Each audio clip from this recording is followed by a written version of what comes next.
found a stone beside the lake, flat and smooth and fitting in the space between my thumb and my index finger, and the grin was automatic. The body knew before the mind could interfere. The arm pulled back, the wrist flicked through, and the stone went skip, skip clear. Across the water, 1, 2, 3, 4 bounces and a sliding fifth. The stone was briefly learning to be light enough to be a myth.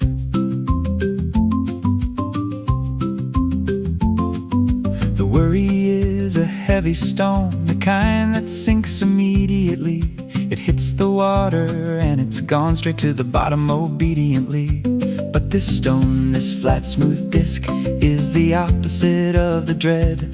The stone skipping is the risk of believing in the unsaid. Possibility that heavy things can dance across the surface. If you throw them right, the worry clings. But the stone skip is the riff on gravity that says, not today. Today I bounce, today I fly. The stone skipping is the way the heavy learns to say goodbye. Stone skipping across the lake, 1, 2, 3, and maybe 4. Stone skipping for the sake of watching heavy things ignore the gravity that pulls them down, the sinking that the worry knows. Stone skipping past the frown, the water catches and it glows.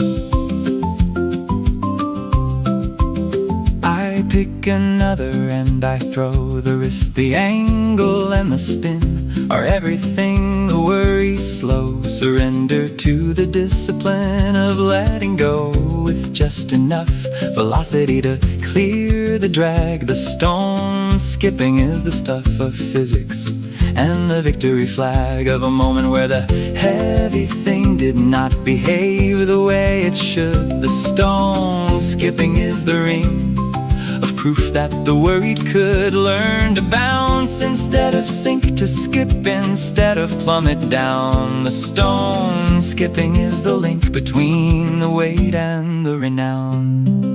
The child knows this, the child never asks why the stone should bounce. The child just throws, and the endeavor is the joy of the announcement that the heavy skipped, the heavy flew. The heavy did not follow the rules. The stone skipping interview with gravity is what it schools me in tonight, that even rocks can learn to dance across the surface. The stone skipping unlocks the worried mind's most desperate purchase of hope. That heavy does not mean forever sunk, forever lost. The stone skipping, I have seen the heavy fly regardless of the cost. The sun is low, the lake is gold. The stones I skipped are all below the surface now. The story told by every bounce and every throw is that the heavy had its moment of lightness and of grace. The stone skipping was the component of the calm that I embrace. I pocket one last stone for later, a talisman of the flat and smooth. The stone skipping is the narrator of the worry finding its groove. Stone skipping, the last one flew across the golden water's face. Stone skipping, I always knew the heavy could find its grace. 1, 2, 3, across the lake, the worry bounced and did not drown. Stone skipping for my own sake, the heaviest thing I put down.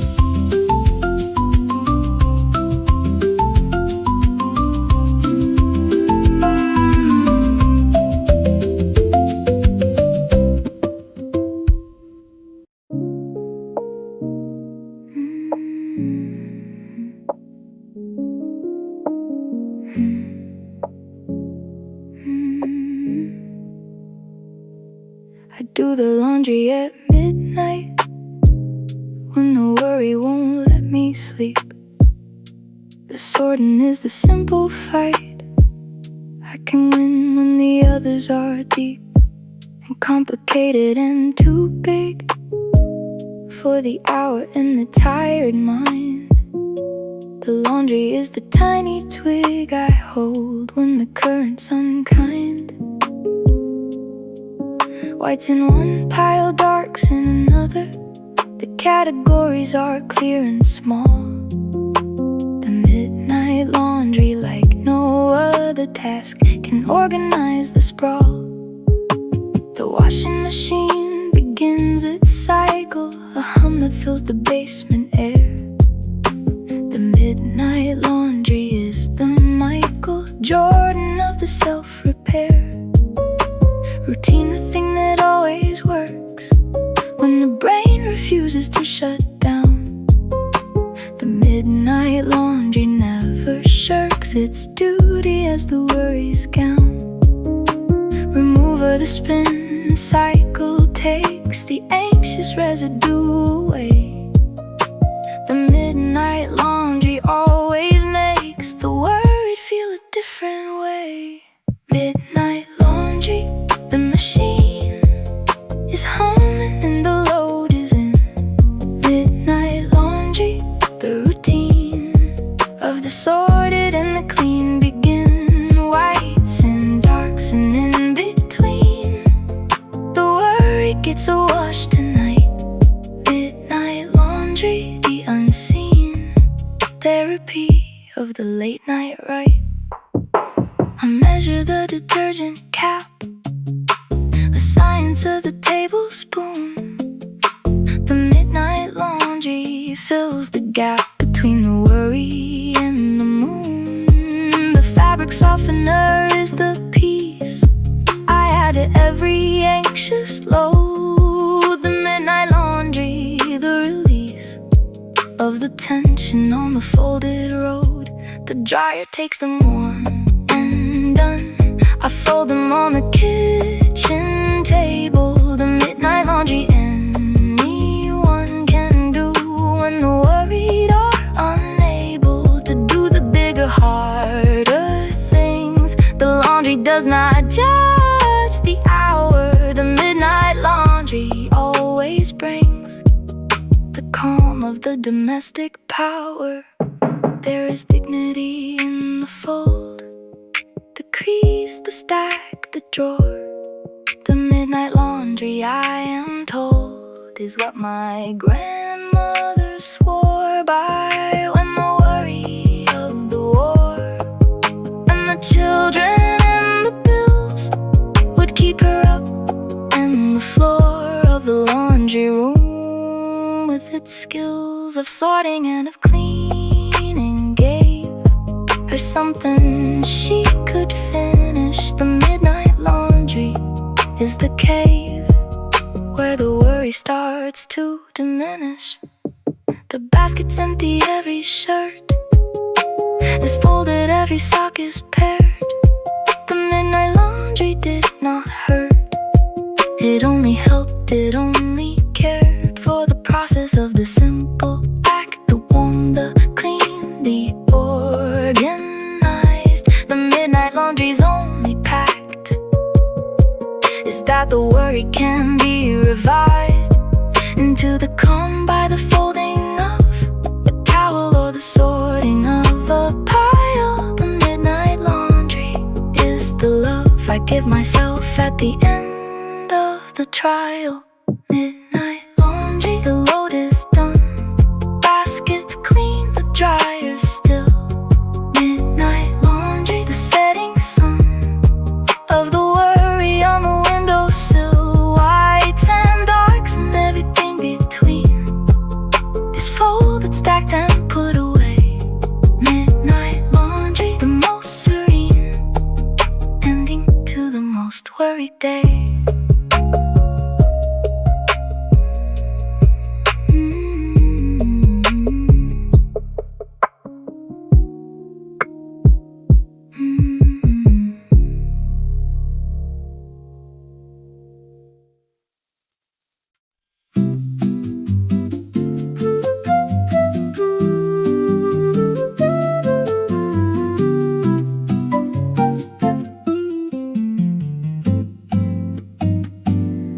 Teaspoon of calm is all I need. Not a bucket, not a lake, Just a teaspoon's worth of the freed and gentle feeling when I take a sip of something warm and sit in the kitchen chair and breathe. A teaspoon of calm, the kit for the worried is underneath the cupboard where the mugs are stacked, the sugar and the chamomile.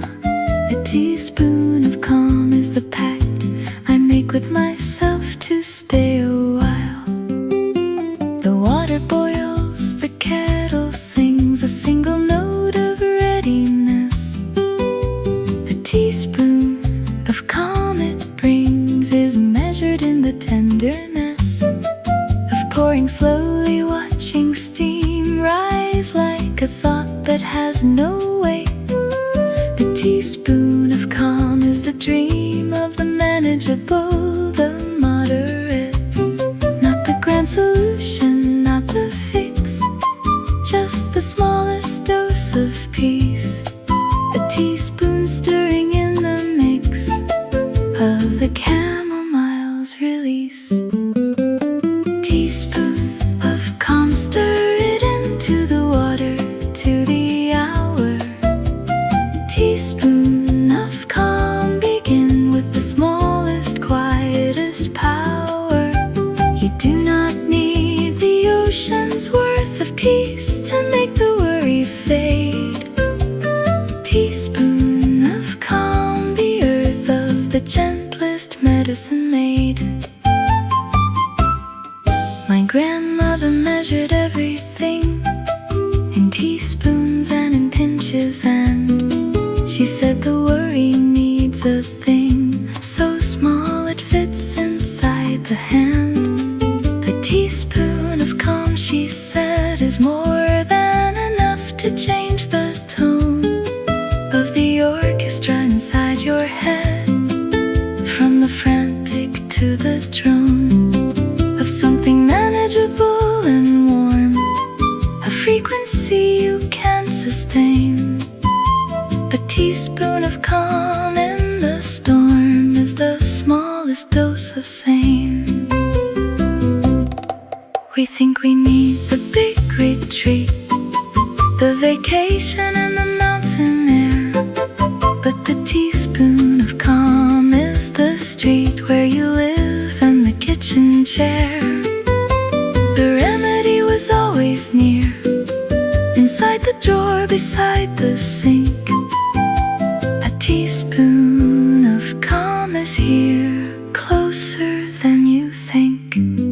Stir it into the evening's cup, stir it into the morning's mug. A teaspoon of calm is the up from the down of the worries drug.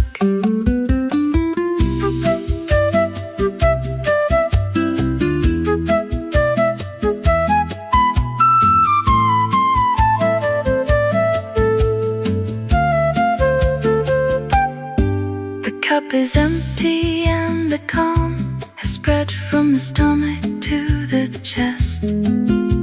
A teaspoon was the gentle balm that the evening's worry needed best. Not a cure, not a guarantee, not a promise that tomorrow's fine.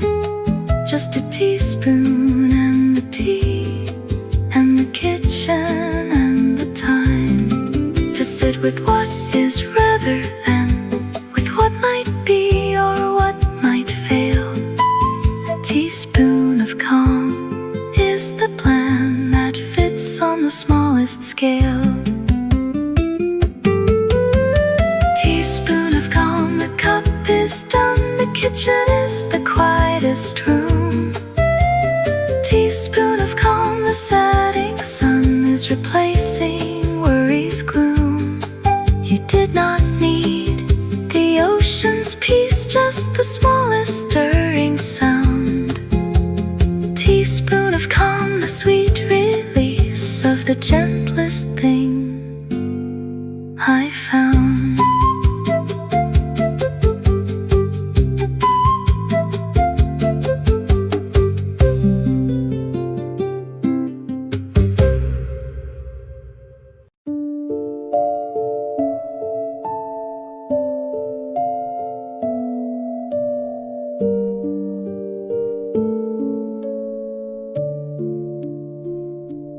Pendulum swings left to right, from worry to the almost fine, from the catastrophe of night to the morning's gentle line. It never stops in the middle where the balance point, the zero lives. The pendulum is never there, it only takes and never gives. The stillness that I'm asking for, the moment between the swing and swing. The pendulum is always more than the resting, it is always the ring. Left is the fear of what's to come, right is the peace of what is here. The pendulum is never numb, it swings through every atmosphere. A feeling and I watch it go, from dark to light, from tight to loose. The pendulum's eternal show is the alternating truce between the worried and the well, the scared and the assured. The pendulum is the spell that keeps me from being cured or killed by either side alone. The swing is the survival mode. The pendulum has always known the middle of the road. Pendulum swing me back from the edge of the worried side. Pendulum on the track between the fear and the tide. You never stop and I know why. The stillness is not the goal. Pendulum, the lullaby, is the swinging of the soul. The clock on the wall is a pendulum too. It swings inside its wooden case. The second hand is passing through the worry at a steady pace. Not faster when the fear is loud, not slower when the calm arrives. The pendulum inside the proud old clock simply survives by swinging left and swinging right and marking time and nothing more. The pendulum does not fight the gravity that is its core. Maybe the answer is not the still. Maybe the cure is not the stop. Maybe the pendulum's moving will is better than the frightened drop of trying to freeze the swing in place, of gripping the rope of anxious thought. The pendulum has the grace of movement that cannot be caught. And if I am the pendulum, then the worry is just the left, and the calm is just the strum of the right, and I am the heft that swings between them endlessly. And that is not a curse, but the way the pendulum moves through me every night and every day. Tonight the swing is toward the calm. The pendulum is on my side. I feel the slow and heavy palm of the right word, peaceful ride. Tomorrow it may swing the other way, but tonight I'm on the gentle end. The pendulum is the essay on the worries rise and descend. I close my eyes and feel the motion, the back and forth, the ancient sway. The pendulum is the ocean of the night that carries me away. Pendulum, swing me gentle now toward the sleep, toward the rest. Pendulum, take a bow for bringing me to the crest of the calm side of the arc. The worry will wait its turn. Pendulum in the dark, the gentlest lesson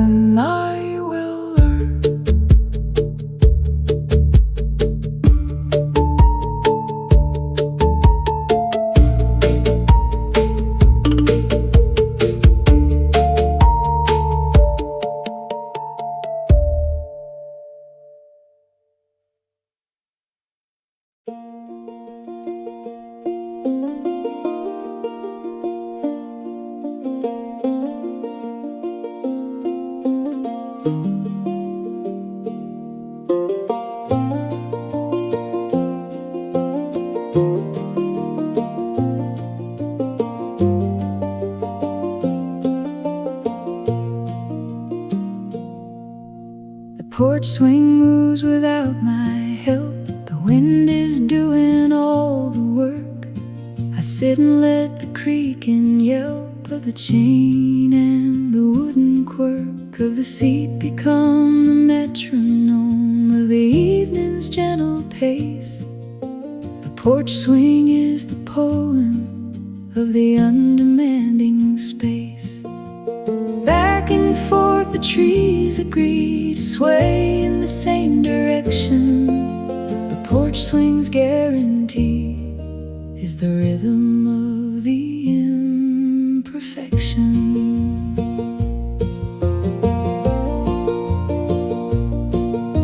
The worry came outside with me. It sat down on the cushion too, but the porch swing's slow decree of back and forth began to undo the knots the worry tied inside my stomach and my jaw. The porch swing's lazy glide was the gentlest thing I saw. All day the motion is the cure, the rocking is the ancient fix. The porch swing knows for sure that the body runs on simple tricks. Porch swing, take me back and forth between the worried and the still. Porch swing, south and north, the rocking is the goodwill of the evening and the chain that holds me up above the floor. Porch swing in the gentle rain, the creaking is the open door.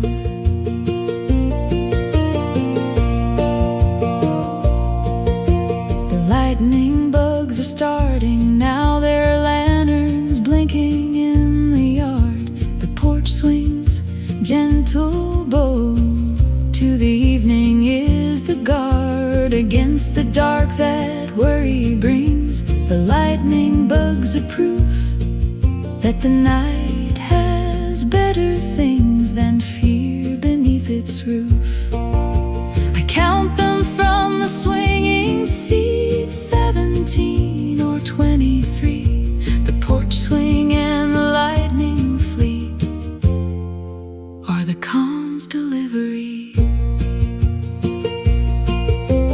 Rocking is the first thing that we learn to love, the cradle sway. The porch swing is the habitat of the adult who needs to play.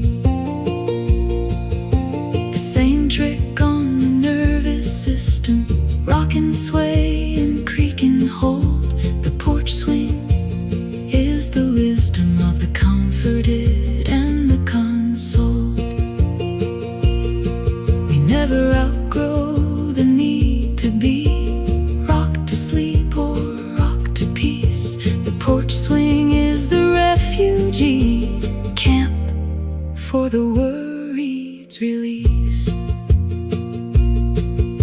The stars are out, the porch light draws the moss in circles overhead.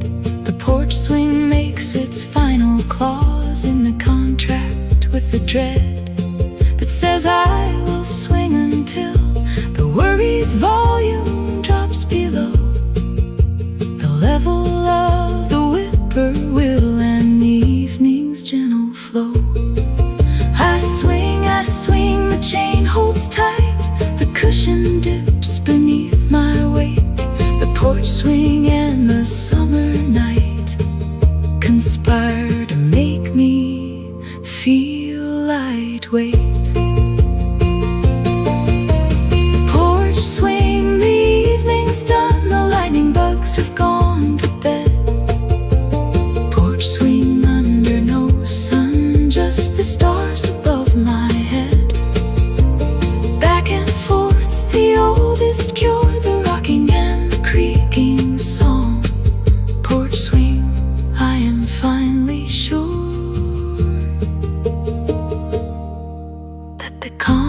here all along.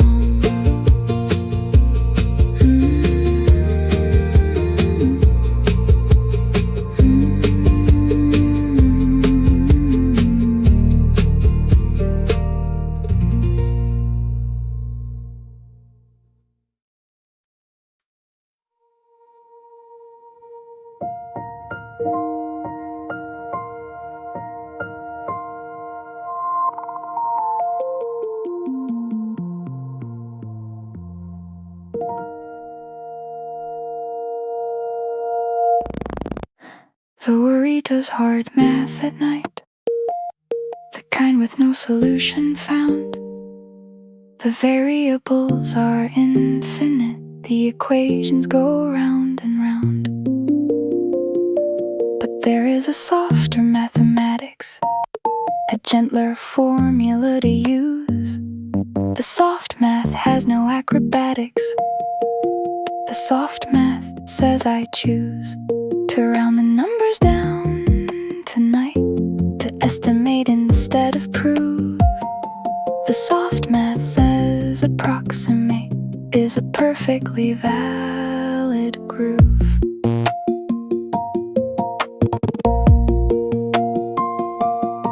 The hard math says if this then that, cascading consequences lined in domino precision flat, each one designed to undermine the peace of the evening's quiet hour.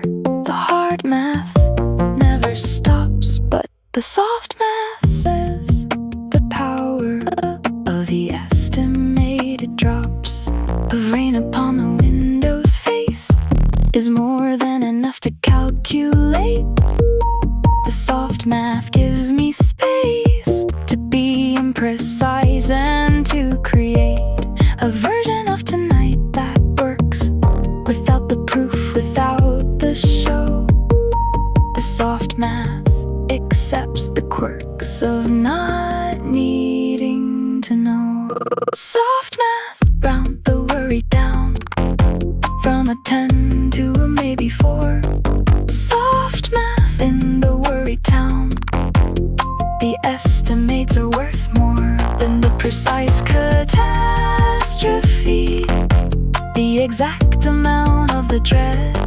Soft math set the worry free with the gentlest formula instead.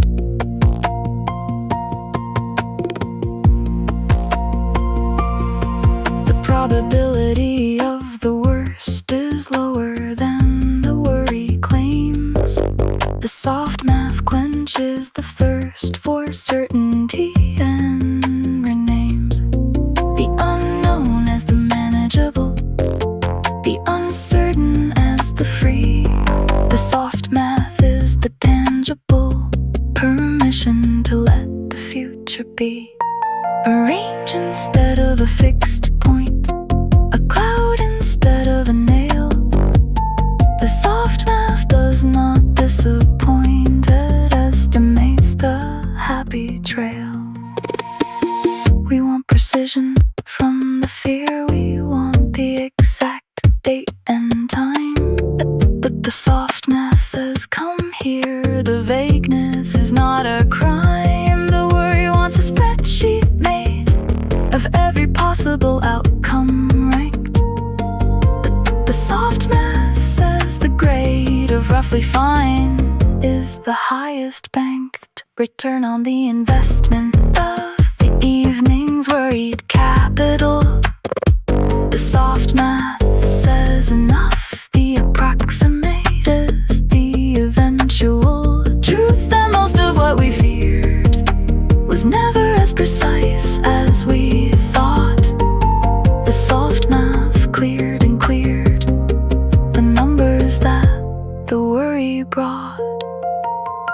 I closed the spreadsheet in my head, the one with the red cells and the flags. The soft math puts me back in bed with the gentlest of the mathematical gags, that roughly fine is good enough, but the margin of error includes the possibility of the stuff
retreating now.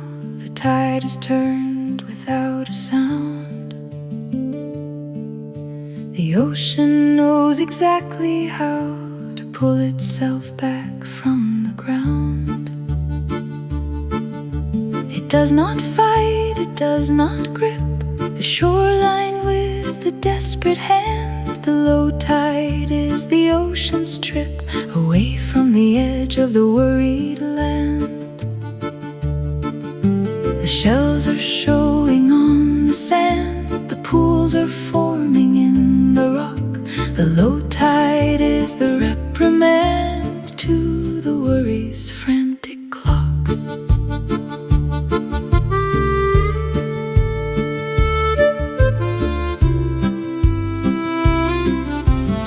I walk where the water was an hour ago. The sand is firm, the low tide reveals, because that is the nature of the term.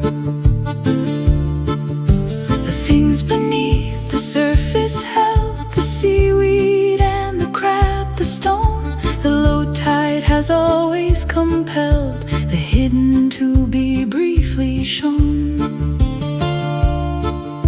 And maybe that is what I need to let the worries water drop and see beneath the fear the seed of what is actually on top.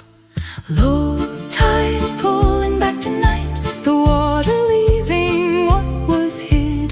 Low tide in the fading light, the ocean did what the ocean did. It came, it went, it will return, but in between the going and the coming there is time to learn the shape of the uncovered land.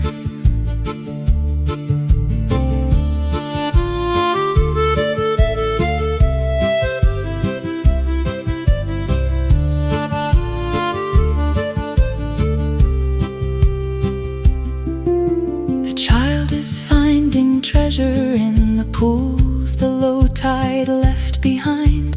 A starfish and a sea urchin, the low tide was designed to give us access to the floor of things we cannot see at high. The low tide opens up the door beneath the worry's alibi.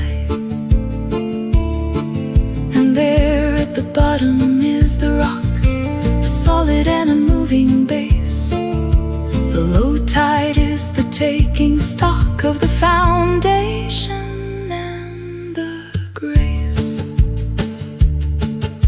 The worry is the high tide's crush, the overwhelming flood of thought. But the low tide is the hush, the retreat that cannot be bought. It comes on its own schedule, pulled by the moon and the gravity. The low tide is the annulled contract with the anxiety. And in the space the water leaves the calmest room to breathe and stand. The low tide is what believes in the solid underneath the sand. The sun goes down, the tide stays low, the beach is wide and cool and mine. The low tide's afterglow is the longest, most unbroken line of peace I've drawn across the day. The water will return, I know, but the low tide's parting say is that even the ocean has to go and leave the shore in quiet rest and trust the sand to hold the ground. The low tide was the gentlest test of faith and what I always found. Low tide, the water's gone, the beach is wide, the sand is flat. Low tide, I carry on without the worries habitat. It came, it went, it will return, but I am standing where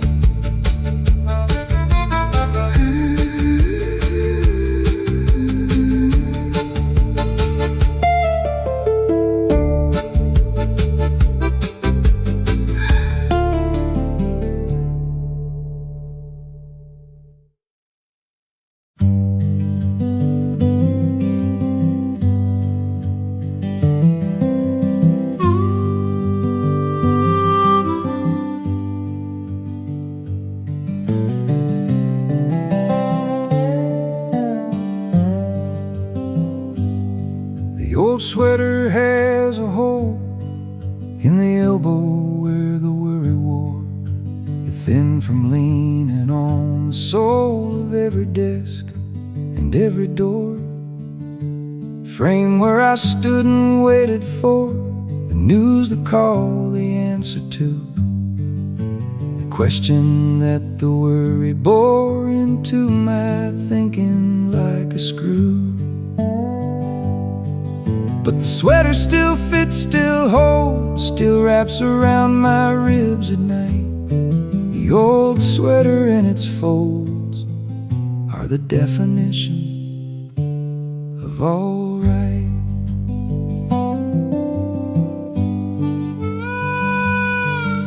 It smells like the laundry soap my mother used when I was small.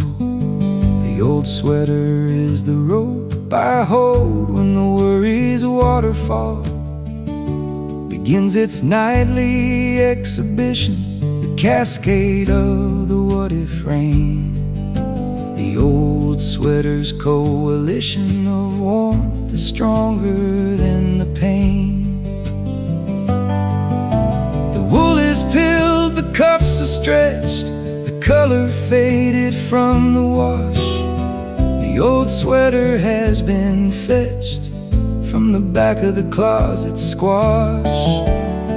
100 times when the evening came and the worry started its routine, the old sweater has a name. It is the softest thing I've seen. Old sweater, wrap me up tonight in the wool of the familiar. Old sweater, everything's alright when you're my particular. Armor against the cold of fear, the chill of the anxious mind. Old sweater, you have been here the longest and the most kind.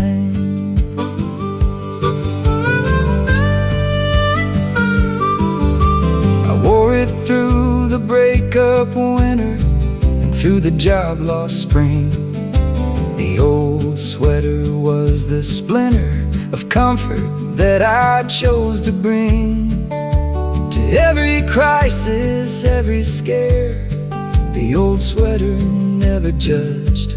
It simply sat upon the chair and waited while the worry buzzed, or did not budge. But either way, the sweater was the constant thing. The old sweater would say nothing, and that nothing was everything. We all have a version of the sweater, a thing that holds the memory of safe, a blanket or a song or a letter that wraps us in its atmospheric chafe of softness and familiarity. The old sweater is the friend who does not need the clarity of words to comprehend that sometimes you just need the weight of something worn and known. The old sweater does not create the calm, it is the calm's own home. I sit in the old sweater now. The worry is still somewhere near, but muffled by the wool somehow, softened by the atmosphere of the garment that has seen every worry I have had, and still fits and still is clean enough to make the worried glad. Tomorrow I will fold it up and put it back until the night comes again and fills my cup with the dark and the old sweater's light. Old sweater, you wrap me well in the wool of 100 nights.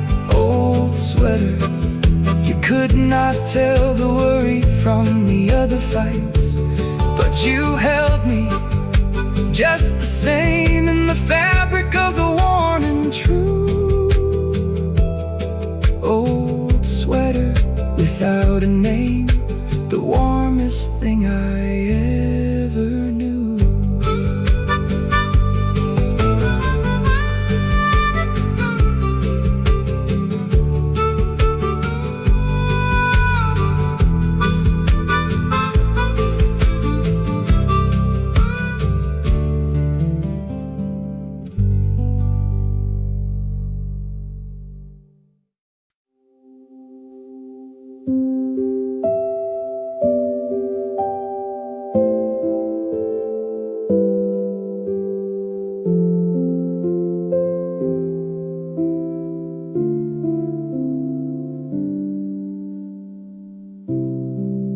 Keep a ledger of the rain, each drop a deposit in the account of things that ease the worried brain. A liquid and transparent count. The rain on Monday was a drizzle that lasted 14 gentle minutes. The rain on Thursday was a fizzle that started strong but lost its limits. Today the rain is steady and committed to the afternoon. The rain ledger in my hand records the wet and gentle tune. The worry keeps its own accounts, the debits of the things gone wrong, the interest that the fear amounts to every night and all day long. But my rain ledger is the rival, the competing set of books. The rain ledger says survival is in the overlooked nooks of comfort that the rain provides. The sound, the smell, the cool, the gray. The rain ledger quietly resides beside the worry and outweighs the day. Rain ledger, tell me what I owe to the gentle and the wet. Rain ledger, let me know the balance of what I forget. To notice when the worry's loud, the rain was falling all the while. Rain ledger in the cloud, the deposit and the file. I add today's rain to the column, the duration and the type. The rain ledger is the solemn and the beautiful archive of every time the sky decided to be soft instead of bright. The rain ledger has provided the evidence that the night is not just dark and not just worried. The rain is falling on the street. The rain ledger says I hurried past 1,000 gentle beats. The rain does not need my ledger, it falls regardless of the count. But the act of recording is the measure of the attention that I mount against the worry's hostile takeover of every waking thought.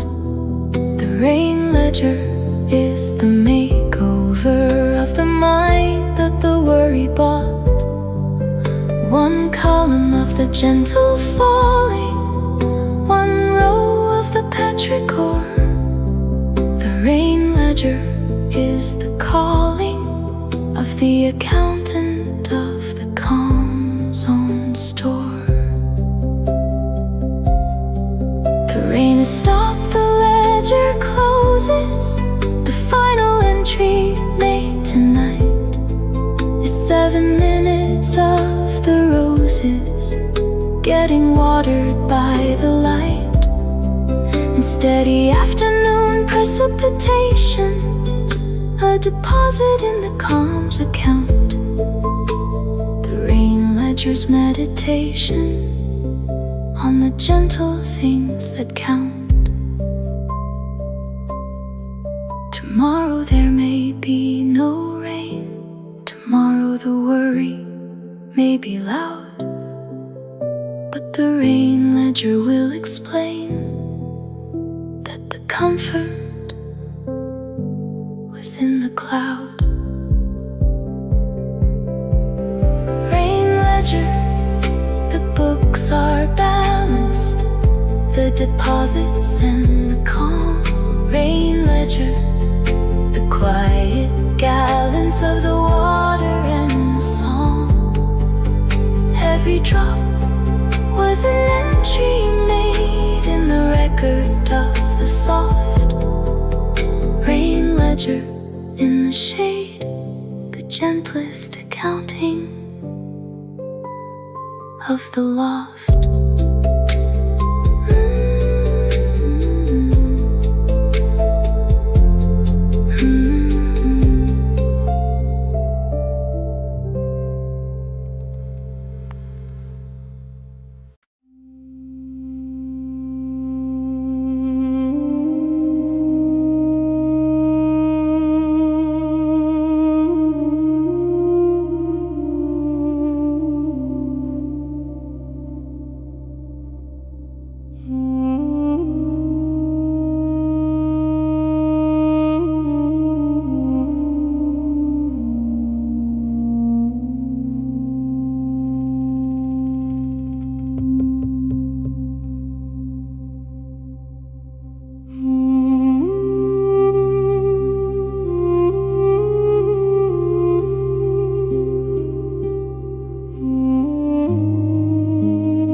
Does not worry about the rain. It opens to it like a hand.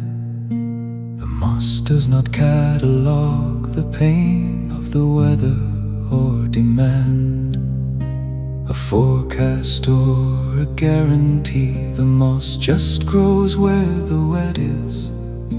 The moss is the simplicity that my anxious mind forgets. I kneel beside the fallen log and press my palm against the green. The moss is soft as the morning fog, the quietest thing I've ever seen.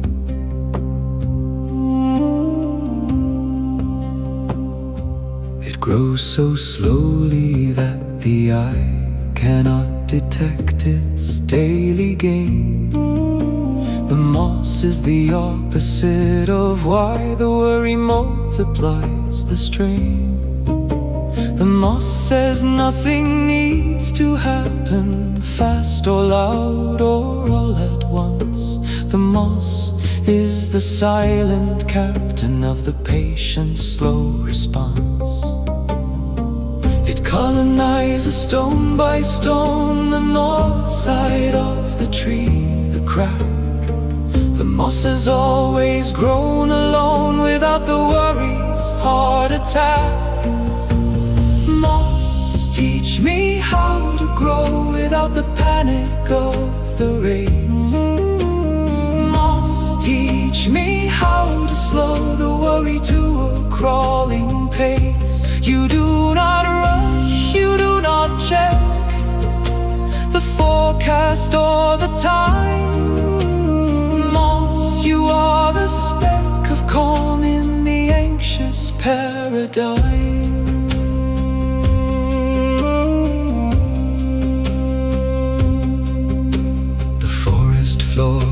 is a carpet made of centuries of the patient green. The moss has laid its soft brigade across the rocks and in between. The roots of trees that tower above the moss does not feel small beneath the canopy. The moss's love is for the ground, the undergrowth beneath. There is no competition here, no deadline and no quarterly review. The moss's fiscal year is measured in the centenary. The Japanese have garden rooms where moss is the only guest. The temple moss and its perfumes of earth are the manifest of patience and of gentle time. The moss garden does not grow for anyone. The moss's rhyme is the silence of the slow. And I am learning from the green the lesson that the worry hates. The moss has always been serene because the moss just sits and waits. I stand up from the forest floor. My palm is damp, my knees are stained.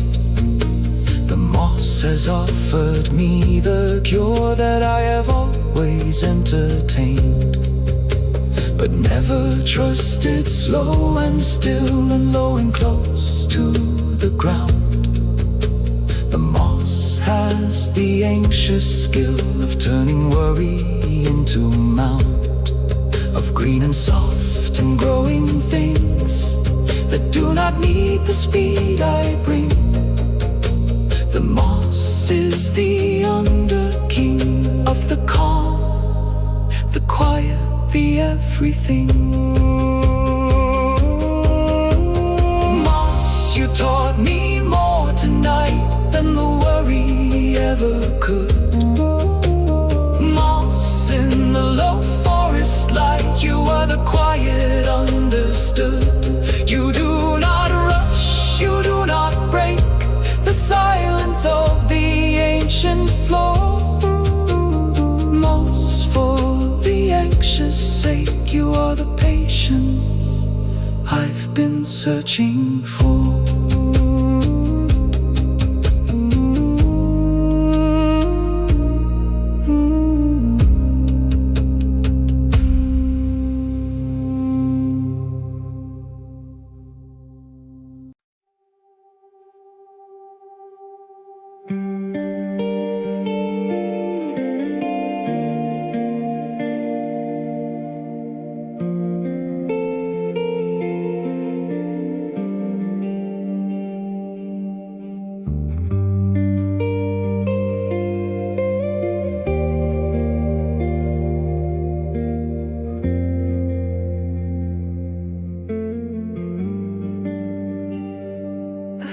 Was thick this morning when I woke and could not see the yard. The worry was the fog again, a blinding and familiar guard that stood between me and the clear. The things I knew were there but hid behind the gray, the shapeless fear of everything the worry did. To the landscape of my day, it blurred the edges, hid the path. The fog was worry's resume, a demonstration of its wrath.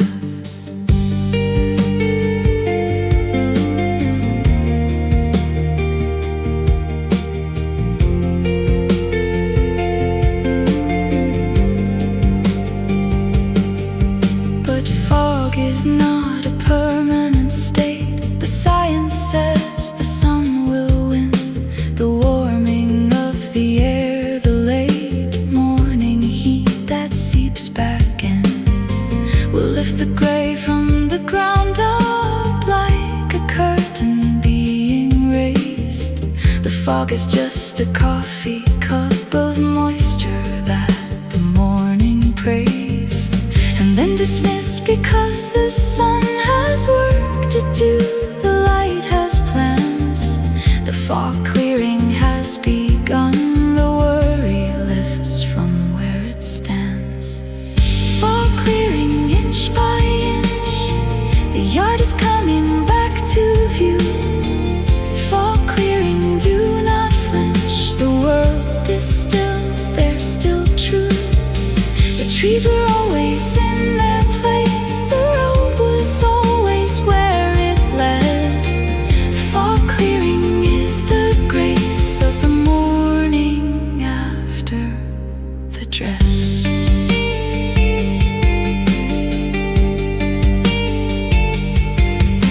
I watch from the window as the hedge reveals itself a leaf at a time.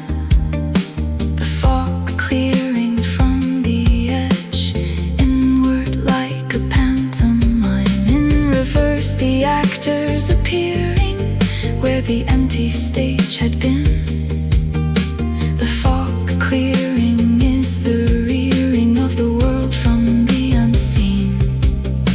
The neighbor's house, the mailbox, the car, the fire hydrant and the street. The fog clearing from afar to near until the view's complete.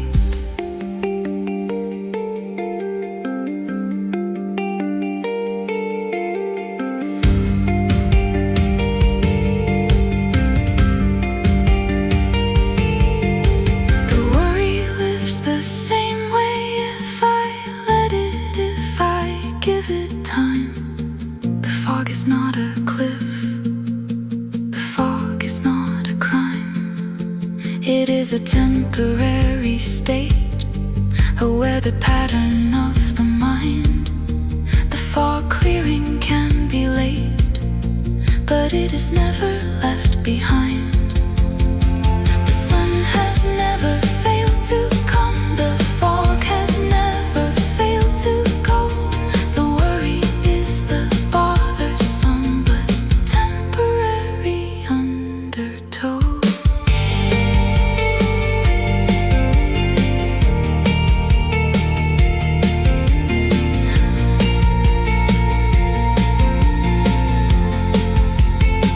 By noon, the fog is just a memory. The yard is sharp and bright and green. The fog clearing is the sensory evidence of what I've seen 100 times before and will 100 times again. The proof that the worry and the chill will always lift from the roof of my perception and reveal the world that was always there.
has a gravity that pulls me toward the center of the dark, the heavy cavity where all the fear is packed above.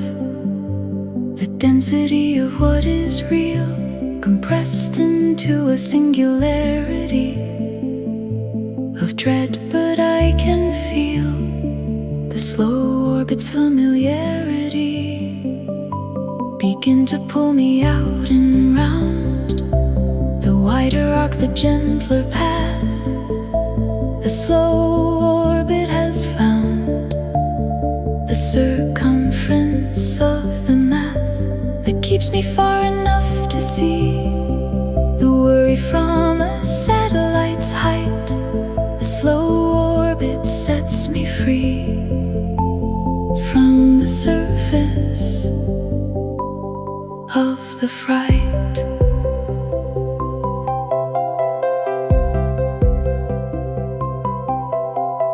From up here, the worry looks like weather on a marble globe, a swirl of clouds in tiny nooks that the slow orbit's probe can photograph but cannot touch. The distance is the medicine. The slow orbit does not clutch the problem, it just orbits in a patient and elliptical trajectory around the core. The slow orbit is the mystical detachment from the worried floor. Slow orbit, take me around the long way past the fear.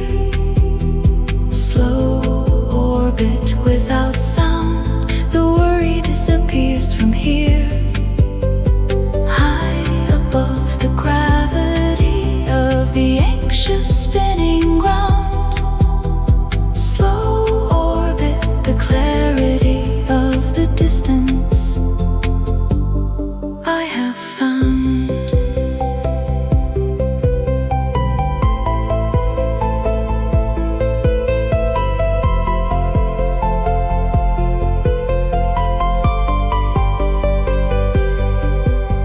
The astronauts report that seeing Earth from space changes the mind.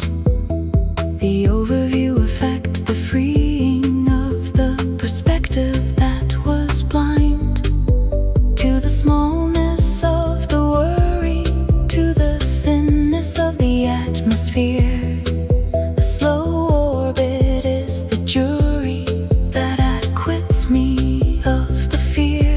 Because from here the problem shrinks to the size of a weather system. The slow orbit is the links between the panic and the wisdom. You cannot orbit without letting go of the ground, without releasing the grip. The slow orbit is the flow of the surrendered fingertip. The gravity still exists below, the worry still rises at the core.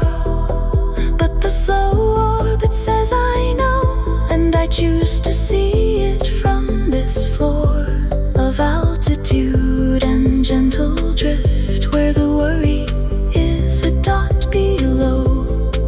The slow orbit is the gift of the furthest, gentlest show.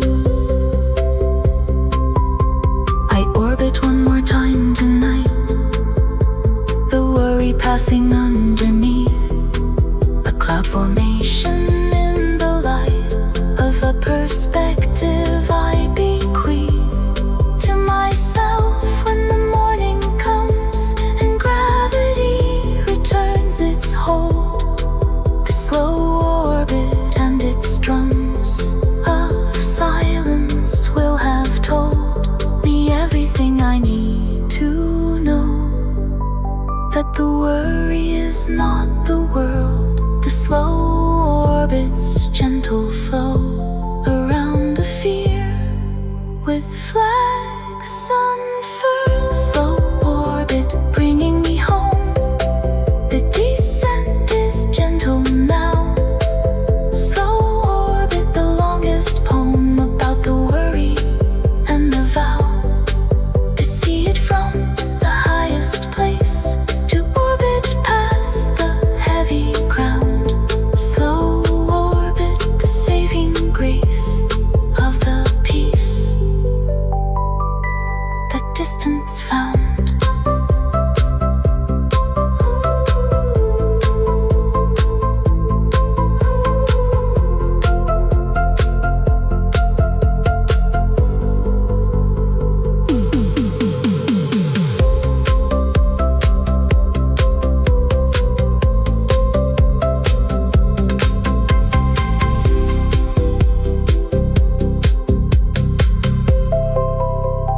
center of the dark, the heavy cat.